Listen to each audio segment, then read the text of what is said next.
In the depths of a cold winter's night, a child's wail cracked the silence. Evelyn sat up in the bed, glancing at the door, her heart throbbing fast. It was after midnight, and the castle lay as silent as the fresh snowfall. Nothing moved. Moonlight streamed into the room through tall windows, coating the furniture in silver light. Outside, the pointed teeth of the fractured peaks tore into the sky, glowing, maleficent, sharp. Deep winter had come to the peaks, and it was so cold that even Lord Cassander refused to sleep alone. He slumbered beside Evelyn, undisturbed. The servants had withdrawn to their chambers, or huddled around the fires in the great hall with the hounds. Another long, thin shriek tore through the halls. Evelyn pressed a palm against her breastbone, soothing her pounding heart. The cry sounded like a baby's, but that couldn't be right. There were no children in this castle, and at this time of night, no one would dare leave the warmth of their bed. Winter in the fractured peaks could reach indoors and steal the breath off your lips. He would kill a babe in minutes, maybe less. But perhaps the cries weren't there at all. Evelyn's mother used to call her spirit-touched. Evelyn saw things other people couldn't, heard things that weren't there. Sometimes she had dreams of things that had happened, or would happen. Dreams that felt too real, too true. But when she was in Cassandra's bed, all her dreams darkened onto nightmare. She hadn't slept well of late, not since she had been forced to marry him. Evelyn shivered in places the cold couldn't reach. "It's just another nightmare," she told herself, knowing she wasn't asleep.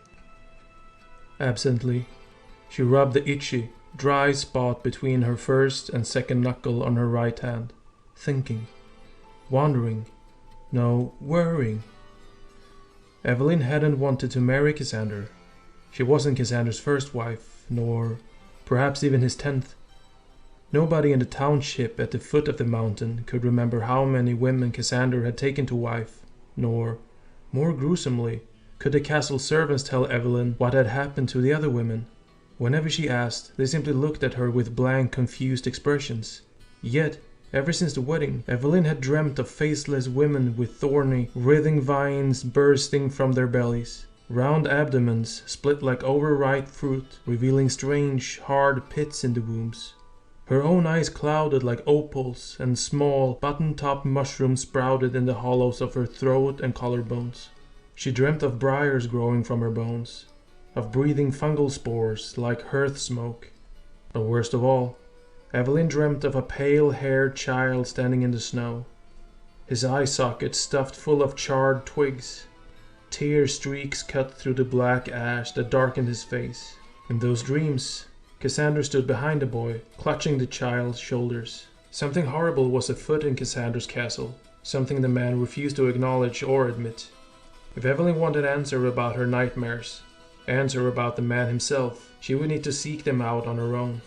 When a third cry reached her ears, Evelyn slipped from the bed. The cold breathed down the front of her nightgown. Goose flesh rippled across her breastbone. With haste, she pulled on her dressing gown, wrapped herself in a heavy blanket, and stepped into the pair of fur-lined slippers. And even then, the cold found ways to drag its teeth across her skin. She took a candle from Cassandra's bedside table and lit it with the fireplace's embers. Then, steeling her resolve, she crept from the bedroom. In the corridor, her lungs burned with each breath of icy air. Strange shadow danced along the walls. Dim light spilled through the windows in the blue puddles on the floor. Cassandra's sprawling castle had been cut straight from the side of fractured peaks, and so these windows overlooked the valley below. On a clear day, Evelyn could see all the way to the swamplands where Cassandra's power crumbled. Evelyn hesitated, clutching the blanket tighter. The infant's cries were clearer now, and the sound forlorn lost, forgotten. Evelyn turned in their direction. Her heartstrings pulled taut. It was harder to be brave in the darkness, and the candle shed such weak light. She started down a new passage, jumping at a reflection in the mirror. Here, statues emerged from the shadows, watching her with sightless gazes. Suits of foreign armor glittered in the low light, their metal plates creaking in the cold.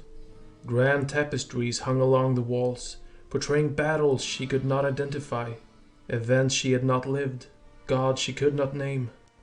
Evelyn hadn't been allowed to explore the castle, and while Cassander hadn't expressly forbidden it, his servants would always appear at her side when she was wandering too deep into its corridors.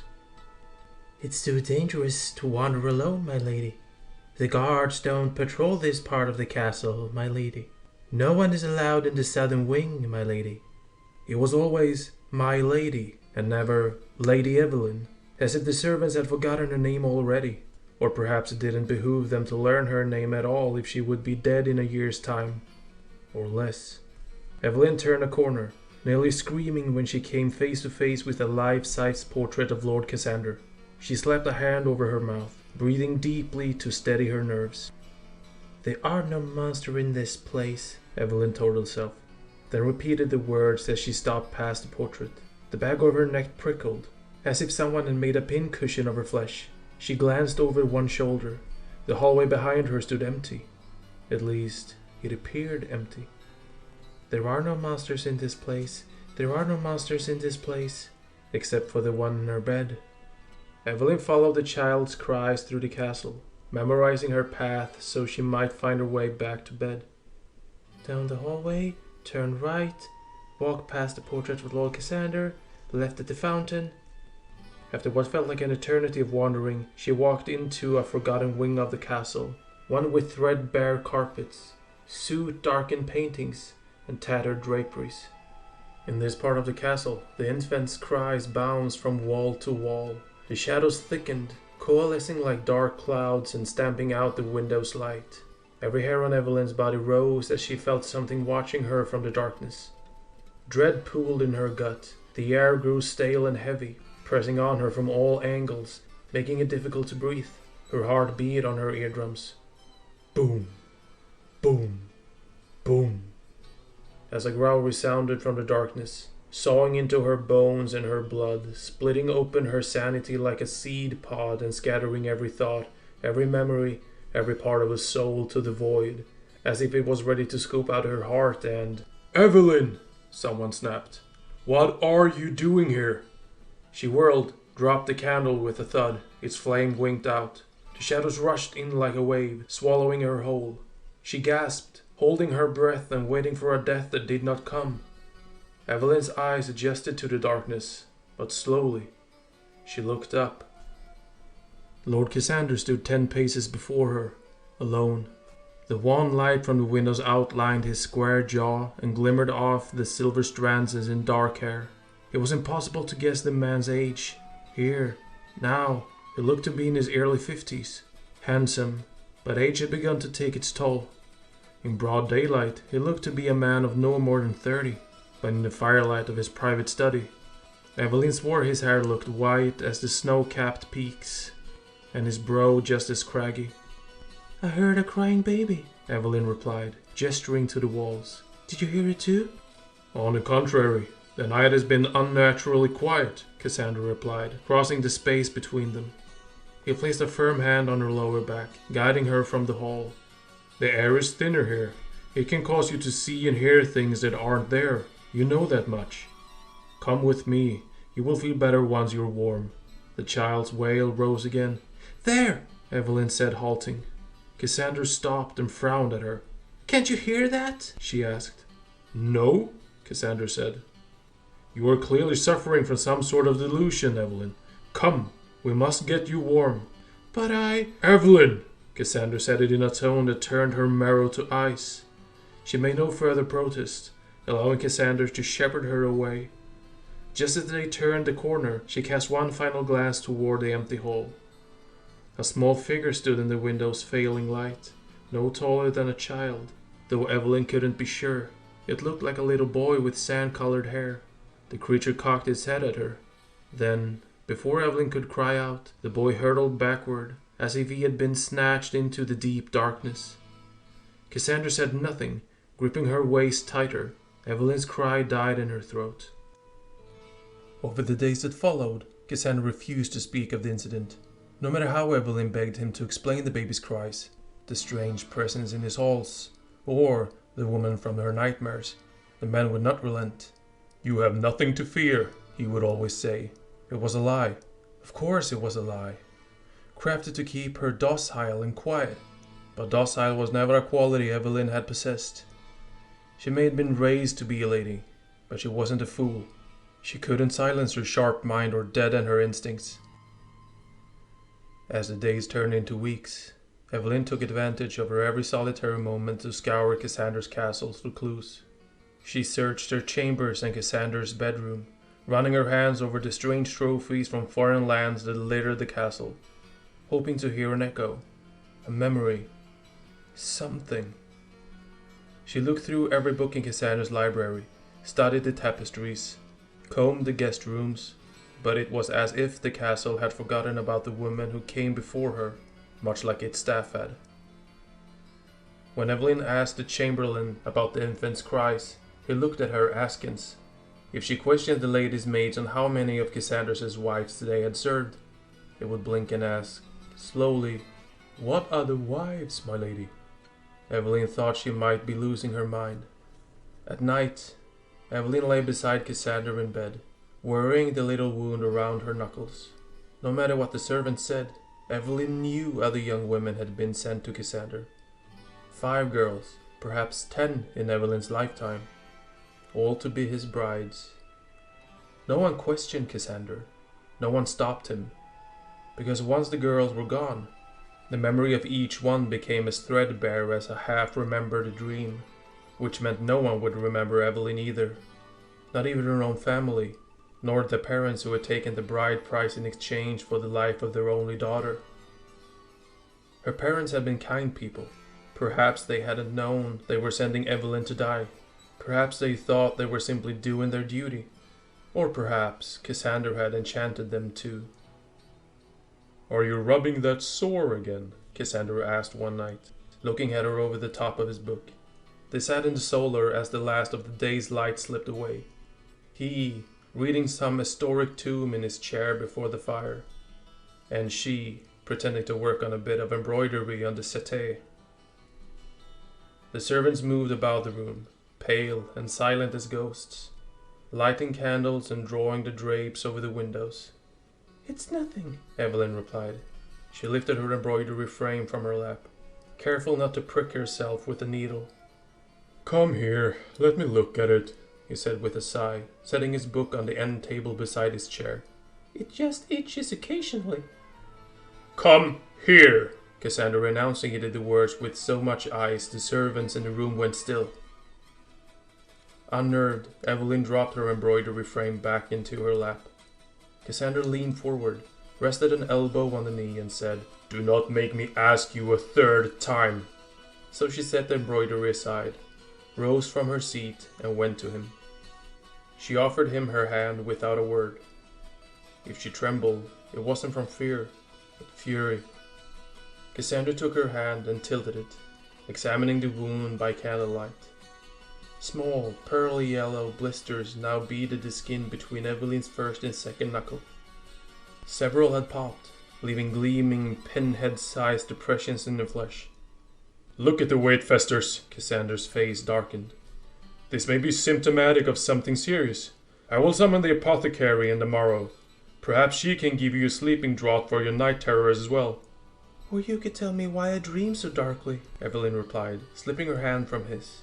"I never had such dreams before coming here." "The castle frightens you," he said dismissively. "It doesn't," she replied, making fists with her hands. "I'm no fool. It's clear something is amiss in this place." Cassandra sighed, leaning back in his chair. "How many times must we have this conversation? There are no children in this household, Evelyn. No wailing infants, no young boys running through the halls. Which is precisely the problem." "And how many women have died to address this problem?" Evelyn snapped. Cassandra drew a sharp breath. With uncanny synchronization, all 3 servants turned their heads to look at Evelyn. For one brief horrid moment, each seemed to wear Cassandra's face. The temperature in the room dropped, and Evelyn's stomach twisted. "Only the women in your nightmares," Cassandra replied. Rising, he towered over her, blocking out the light. Evelyn stepped out of his shadow, backing towards the door. "Had I but known you were touched like this, I would have taken one of your cousins instead. Evelyn shuddered. And when I die in birthing bed, torn to ribbons by vines and thorns, will they be next? Enough! You speak of something you know naught about, Cassandra spat, then strode towards the door. You're too quick to believe your own vain imaginings. Cassandra, I said enough! He turned on his heel, glaring at her. And just before he left the room, he muttered, No matter how many times I have tried to destroy the mistakes of my youth, they still bear fruit. He left Evelyn in the solar, alone. As the cold crept in, so too did her doubts. Had other women been sent to Cassandra, or was she misremembering? She racked her memory, struggling to recall the details about the others who came before. The color of their hair, the shapes of their faces, even their names. But every memory she grasped turned to smoke. Her confidence cracked like ice underfoot, threatening to send her tumbling into the freezing, suffocating depths below. Cassandra was lying. He had to be lying. That night, Evelyn kept herself awake as long as she could. She watched the moon rise through the windows and listened to the child cry in the distance. Evelyn believed Cassandra when he told her there were no children in the castle. She didn't believe him when he said the infant's cries were delusions. As she lay in bed, Evelyn rubbed the sore on her hand, trying to conjure a way out of the castle.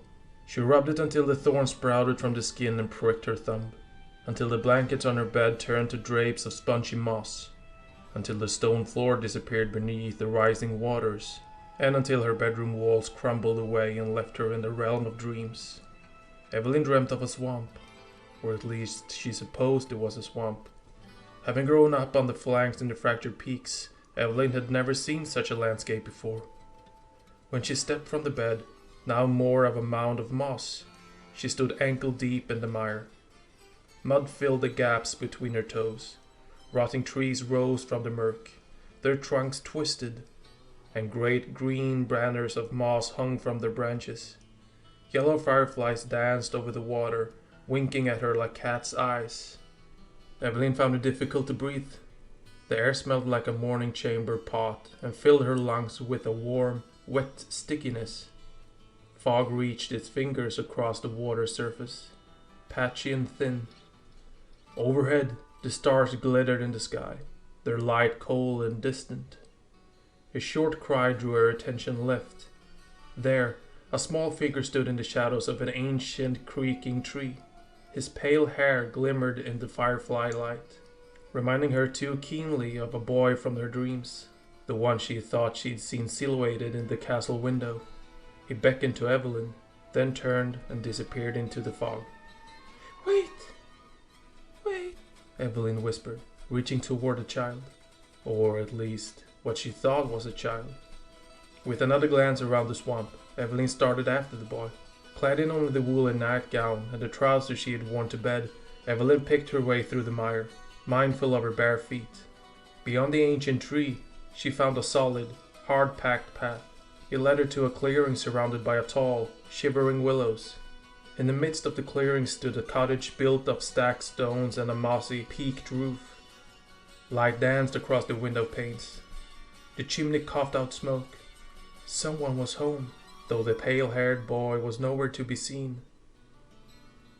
As Evelyn approached the cottage, its front door swung open. She halted on the path, uneasy.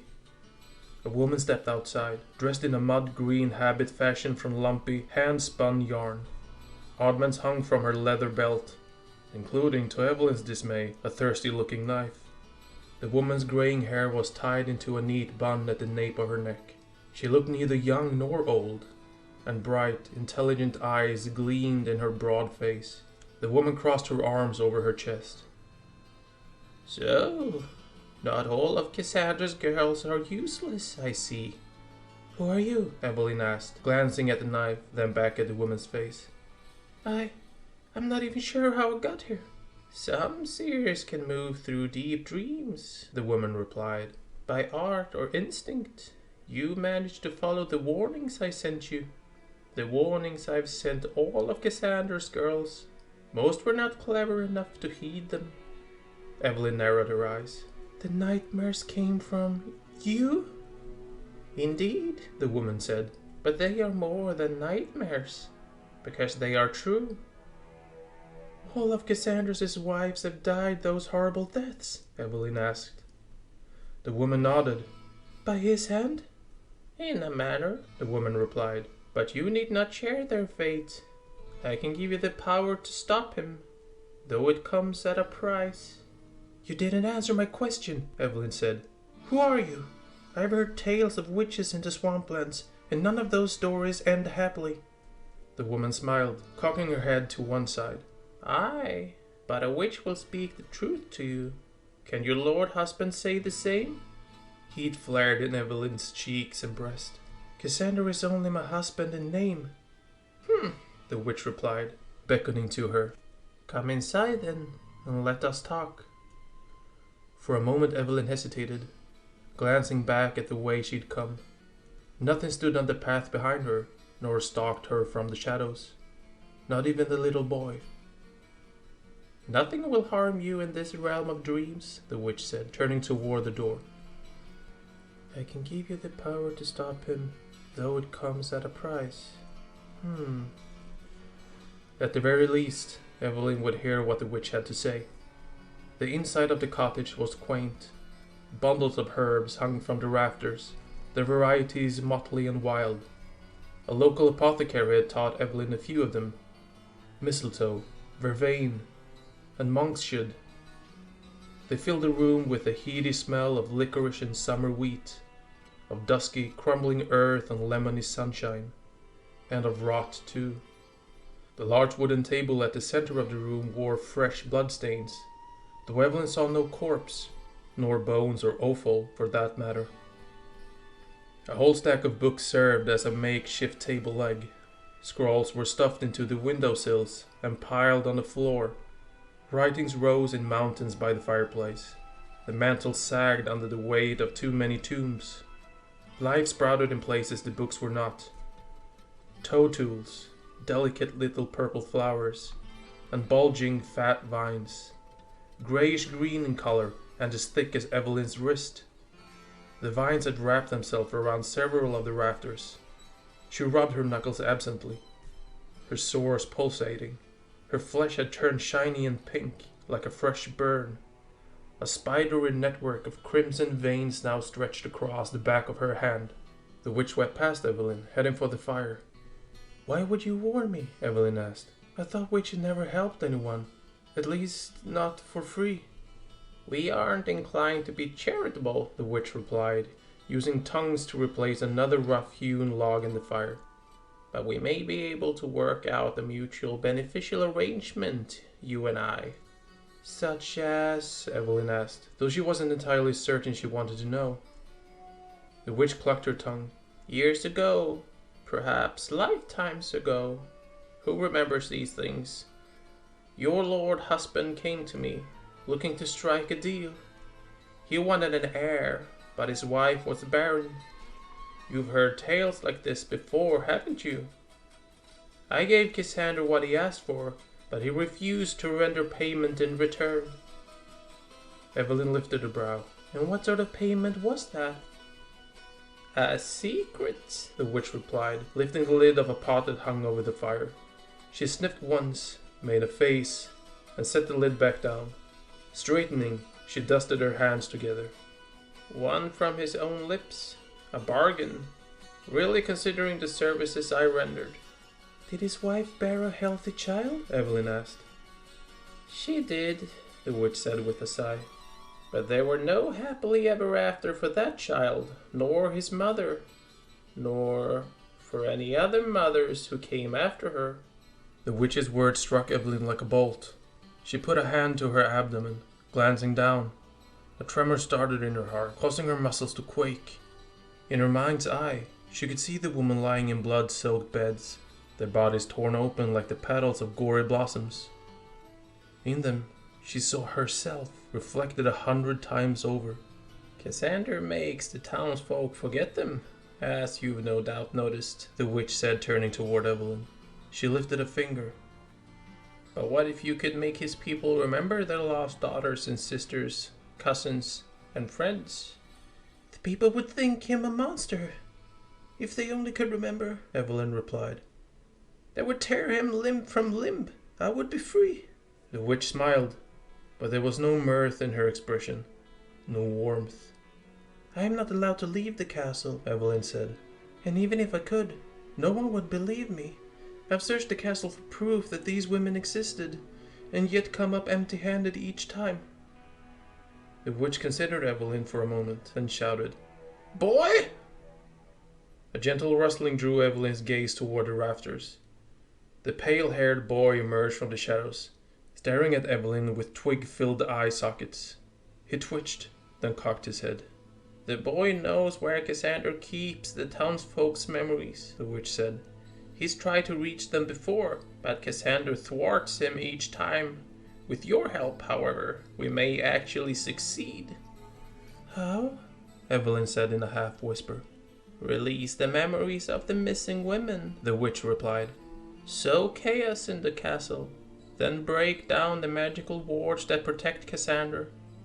Bring him to me, alive, or close enough to it. Do this, and I will spare you from the curse growing in your womb. Evelyn clenched her hand in front of her abdomen. For the past fortnight, she had felt the darkness spreading through her body. Slow as the shadows creeping over the world at dusk, Cassandra's poisonous seed had already taken root. Evelyn shuddered. There are leagues between the castle and the swamplands, Evelyn said. How am I to traverse that place, pursued and pregnant, with Cassandra in tow? The boy has ways in and out of the castle, once only accessible to someone with his unique condition, the witch said, reaching up to pluck a few herbs from the rafters. Do as I say, he will handle the rest. In the rafters, the boy only grinned.